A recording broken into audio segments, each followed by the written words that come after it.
Hi ಸ್ನೇಹಿತರೆ, ಇಂದಿನ ತರಗತಿಯಲ್ಲಿ ನಾವು ಜ್ಞಾನಪೀಠ ಪ್ರಶಸ್ತಿ ಬಗ್ಗೆ ತಿಳಿದುಕೊಳ್ಳೋಣ.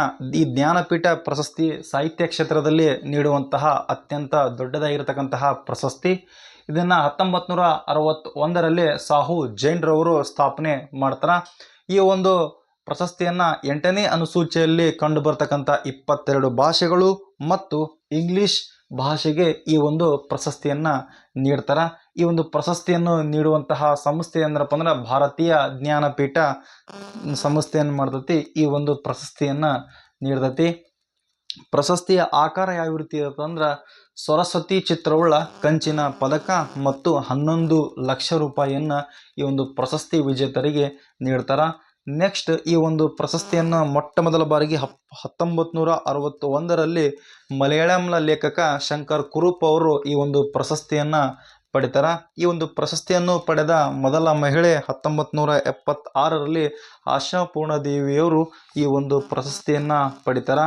ಅತಿ ಹೆಚ್ಚು ಜ್ಞಾನಪೀಠ ಪ್ರಶಸ್ತಿಯನ್ನು ಪಡೆದ ಭಾಷೆ ಬಂದ್ರೆ ಹಿಂದಿ ಭಾಷೆ ಅತಿ ಹೆಚ್ಚು ಜ್ಞಾನಪೀಠ ಪ್ರಶಸ್ತಿಯನ್ನು ಪಡೆದತಿ.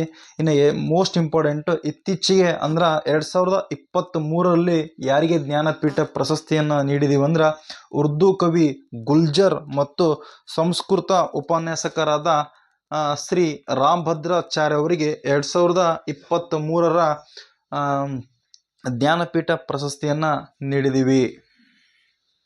ನೆಕ್ಸ್ಟ್ ನೋಡ್ರಿ, ಜ್ಞಾನಪೀಠ ಪ್ರಶಸ್ತಿ ಪಡೆದ ಕನ್ನಡಿಗರು ಒಟ್ಟು 8 ಜನ.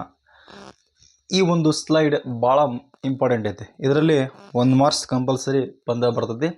ಮೊಟ್ಟ ಮೊದಲ ಬಾರಿಗೆ ಜ್ಞಾನಪೀಠ ಪ್ರಶಸ್ತಿ ಪಡೆದ ಮೊದಲ ಕನ್ನಡಿಗರು ಕುವೆಂಪು ಅವರು 1967ರಲ್ಲಿ ಶ್ರೀ ರಾಮಾಯಣಂ ದರ್ಶನಂ ಎಂಬ ಕೃತಿಗೆ ಕುವೆಂಪು ಅವರು ಪಡಿತಾರೆ. ಇನ್ನು ಎರಡನೇ ಕನ್ನಡಿಗರು ಬಂದರೆ 1973ರಲ್ಲಿ ದ.ರಾ ಬೇಂದ್ರೆ ಅವರು 4 ತಂತಿ ಎಂಬ ಕೃತಿಗೆ ಜ್ಞಾನಪೀಠ ಪ್ರಶಸ್ತಿಯನ್ನು ಪಡಿತಾರೆ.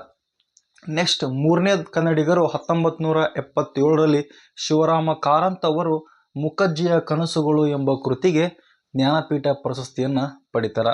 ನೆಕ್ಸ್ಟ್, 4ನೇ ಕನ್ನಡಿಗರು ಬಂದರೆ 1983ರಲ್ಲಿ ಮಾಸ್ತಿ ವೆಂಕಟೇಶ್ ಅಯ್ಯಂಗಾರ್ ಅವರು ಚಿಕ್ಕವೀರ ರಾಜೇಂದ್ರ ಎಂಬ ಕೃತಿಗೆ ಜ್ಞಾನಪೀಠ ಪ್ರಶಸ್ತಿಯನ್ನು ಪಡಿತಾರೆ. 1990ರಲ್ಲಿ ವಿ.ಕೃ. ಗೋಕಾಕ್ ಅವರು ಭಾರತದ ಸಿಂಧು ರಶ್ಮಿ ಎಂಬ ಕೃತಿಗೆ ಜ್ಞಾನಪೀಠ ಪ್ರಶಸ್ತಿಯನ್ನು ಪಡಿತಾರೆ. Next, 1994ರಲ್ಲಿ U.R.. ಅನಂತಮೂರ್ತಿಯವರು ಸಮಗ್ರ ಸಾಹಿತ್ಯ ಎಂಬ ಕೃತಿಗೆ ಜ್ಞಾನಪೀಠ ಪ್ರಶಸ್ತಿಯನ್ನು ಪಡಿತಾರೆ. 1998ರಲ್ಲಿ ಗಿರೀಶ್ ಕಾರ್ನಾಡ್ ಅವರು ಸಮಗ್ರ ಸಾಹಿತ್ಯ ಎಂಬ ಕೃತಿಗೆ ಜ್ಞಾನಪೀಠ ಪ್ರಶಸ್ತಿಯನ್ನು ಪಡಿತಾರೆ. 2010ರಲ್ಲಿ ನಮ್ಮ ಚಂದ್ರಶೇಖರ ಕಂಬಾರ್ ಅವರು ಸಮಗ್ರ ಸಾಹಿತ್ಯ ಎಂಬ ಕೃತಿಗೆ ಜ್ಞಾನಪೀಠ ಪ್ರಶಸ್ತಿಯನ್ನು ಪಡಿತಾರೆ. ಇವು ಸಮಗ್ರ ಸಾಹಿತ್ಯ ಅಂದ್ರಪ್ಪ ಅಂದ್ರೆ ಓವರಾಲ್ ಅವರಿಗೆ ಸಾಹಿತ್ಯಕ್ಕೆ ನೀಡಿದಂತಹ ಕೊಡುಗೆಯನ್ನು ಆಧರಿಸಿ ಸಮಗ್ರ ಸಾಹಿತ್ಯ ಕ್ಯಾಟಗರಿಯಲ್ಲಿ ಅವರಿಗೆ ಜ್ಞಾನಪೀಠ ಪ್ರಶಸ್ತಿಯನ್ನು ಪಡೆದಾರೆ. ಇಷ್ಟು ವರ್ಷ ನಡೆದಕ್ಕಂತಹ ಹಳೆಯ ಪ್ರಶ್ನೆ ಪತ್ರಿಕೆಯಲ್ಲಿ ಒಂದು ಸೀರಿಯಲ್ ಪ್ರಕಾರ ಹೊಂದಿಸಿ ಬರೀನ ಕೇಳ್ಯಾರ. ನೆಕ್ಸ್ಟ್ ಅವರ ಕೃತಿಗಳು ಕೇಳಿದಾರ. ನೆಕ್ಸ್ಟ್ ಅವರು ಯಾವ ವರ್ಷದಲ್ಲಿ ನಮ್ಗೆ ಅದು ಯಾವ ವರ್ಷದಲ್ಲಿ ಜ್ಞಾನಪೀಠ ಪ್ರಶಸ್ತಿ ನೀಡಿದ್ದಾರೆ ಅಂತಂದೇಳಿ ಡೈರೆಕ್ಟ್ ಇಶ್ಯೂ ಕೇಳ್ಯಾರ.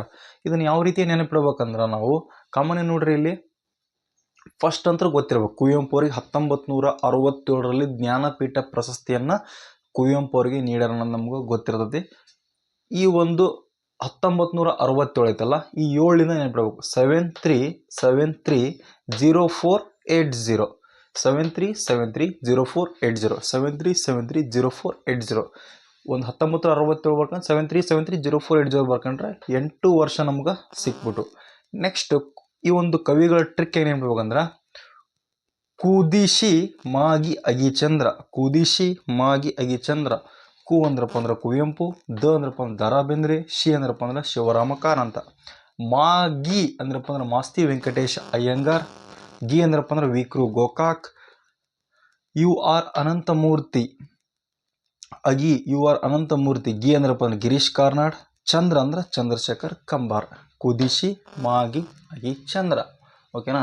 ಇವು ಕೃತಿಗಳು ಕಾಮನ್ ಆಗಿ ನಾವು ಸಣ್ಣರಿದ್ದು ಓದ್ಕೊಂಡು ಬಂದಿರ್ತೀವಿ. ಆದರೂ ಸ್ವಲ್ಪ ನನಗೆ ಗೊತ್ತಿರೋ ಪ್ರಕಾರ ಹೇಳ್ತೀನಿ ಕೇಳ್ರಿ. ಇದಕ್ಕೇನು ಟ್ರಿಕ್, ಕುವೆಂಪು ಅವರು ಶ್ರೀರಾಮಾಯಣ ದರ್ಶನಂ ಇದು ಅಂತೂ ಪದೇ ಪದೇ ಕೇಳಿ ಕೇಳಿ ಕೇಳಿ ನಿಮ್ಗೆಲ್ಲರಿಗೂ ಗೊತ್ತಿರ್ತದೆ. ಇನ್ನು ದ.ರಾ ಬೇಂದ್ರೆ ಅವ್ರ ಕೃತಿ 4 ತಂತಿ, ಇದು ನಿಮಗೆ ಗೊತ್ತಿಲ್ಲಪ್ಪ ಅಂದ್ರೆ ಇದು ದ.ರಾ ಬೇಂದ್ರೆ ಐತಲ್ಲ, ದಾರ ನೆನಪಿಡ್ರಿ, ತಂತಿ ನೆನಪಾಗುತ್ತಾ, ದಾರ ತಂತಿ ನೆನಪಾಗುತ್ತಾ. ಇನ್ನು ಶಿವರಾಮ ಕಾರಂತ. ಈ ಶಿವರಾಮ ಕಾರಂತ ಕಾಮನ್ ಆಗಿ ಏನಪ್ಪ ಅಂದ್ರೆ ಮೂಕಜ್ಜಿಯ ಕನಸುಗಳು. ಓಕೆನಾ, ಭಾಳ ಸಲ ಕೇಳಿರ್ತೀವಿ ಮೂಕಜ್ಜಿಯ ಕನಸುಗಳು. ಸೊ ಒಂದೊಂದು ನಿಮ್ಮದೇ ಆಗಿರ್ತಕ್ಕಂಥ ಟ್ರಿಕ್ ಮಾಡಿ ನೆನಪಿಟ್ಕೊಳ್ರಿ. ಇದು ವರ್ಷ ಇಂಪಾರ್ಟೆಂಟ್ 73730480. ಕುದಿಸಿ ಮಾಗಿ ಅಗಿಚಂದ್ರ ಇವು ಆದಮೇಲೆ ನಿಮ್ಗೆ ಆರಾಮಾಗಿ ಇವು ಕೃತಿಗಳು ನೆನಪು ಉಳಿದಿರ್ತವೆ. ಎಲ್ಲರಿಗೂ ನಮಸ್ಕಾರ ಸ್ನೇಹಿತರೆ.